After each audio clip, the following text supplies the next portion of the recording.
उसने घर से भागने का बड़ा फैसला कर लिया था। उस फैसले का अपने बॉयफ्रेंड को बताया। वो खुशी से चिल्लाया, ये हुई ना मोहब्बत। घर से भागने के लिए पिछली रात का वक्त तय पा गया। वो चोरी छुपे अपने चंद ज़रूरी कपड़े और अपनी छोटी मोटी चीज़ें बैग में पैक करके मुकर्ररा वक्त का बेचैनी से इंतज़ार करने लगी। उस दौरान उसके बॉयफ्रेंड की कॉल आ गई और कहने लगा, माँ ने कोई जेवर शेवर भी बनाया होगा, वो भी हाथ में कर लो, मुश्किल वक्त में काम आएगा। अच्छा, मैं कुछ करती हूँ। उसे पता था कि उसकी माँ ने उसके लिए सोने के जेवरात बना रखे थे। वो माँ के कमरे से जेवरात निकालने की तरकीब सोचने लगी। वक्त बहुत कम था। वो जैसे ही अपनी माँ के कमरे की तरफ बढ़ी, माँ कमरे का दरवाज़ा खोलकर बाहर आ गई। एक लम्हे के लिए वो माँ को सामने देखकर सकते में आ गई। अरे मेरी शहजादी, तुम इतनी रात गए जागती फिरती हो और ये तैयार होके कहाँ जा रही हो? वही तो बताने आ रही थी। रात को लेट फ़ोन आया था, यूनिवर्सिटी वालों ने इमरजेंसी कुछ काम के लिए बुलाया है। मेरी कुछ सहेलियाँ भी जा रही हैं। उसने खुद को संभालते हुए झूठ गढ़ दिया। अच्छा, तुम ऐसे करो कि तुम मेरे कमरे में बैठो, मैं तुम्हारे लिए कुछ बना के लाती हूँ। माँ किचन में चली गई और वो माँ के कमरे में दाखिल हो गई।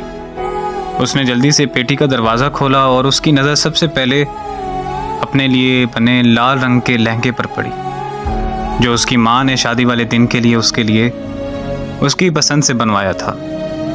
माँ अक्सर मुझे कहती रहती थी कि जब मेरी बेटी इसे पहनकर दुल्हन बनेगी तो शहजादी लगेगी। एक से बढ़कर एक अच्छा सूट, बेहतरीन बिस्तर, डिनर सेट, टी सेट और न जाने क्या क्या, बहुत सी कीमती और खूबसूरत चीज़ें।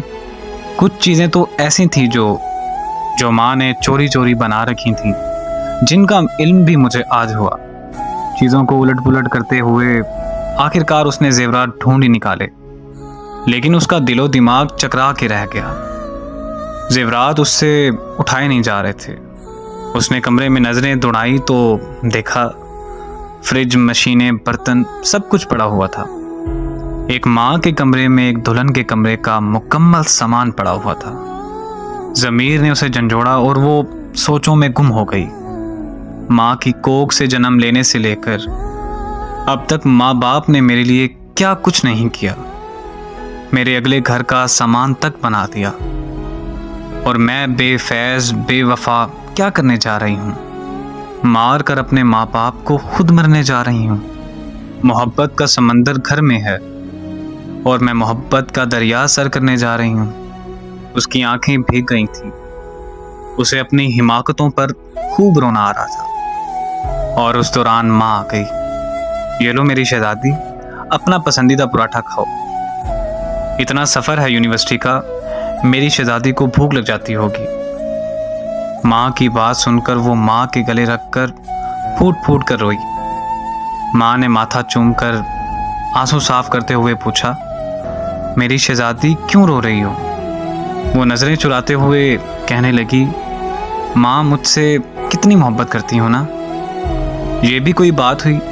भला माँ से बढ़कर कौन मोहब्बत कर सकता है? उस दौरान उसके मोबाइल की घंटी बार बार बजने लगी। उसने कॉल काटते हुए मैसेज लिखा, सॉरी मैं नहीं आ सकती और मैं कभी नहीं आ सकती। ये जो माँ की मोहब्बत होती है ना, ये मोहब्बतों की भी माँ होती है। अल्लाह पाक हर बेटी का नसीब अच्छा करे और अल्लाह ताला सब पर उनके वालिदैन का साया हमेशा सलामत रखे। आमीन।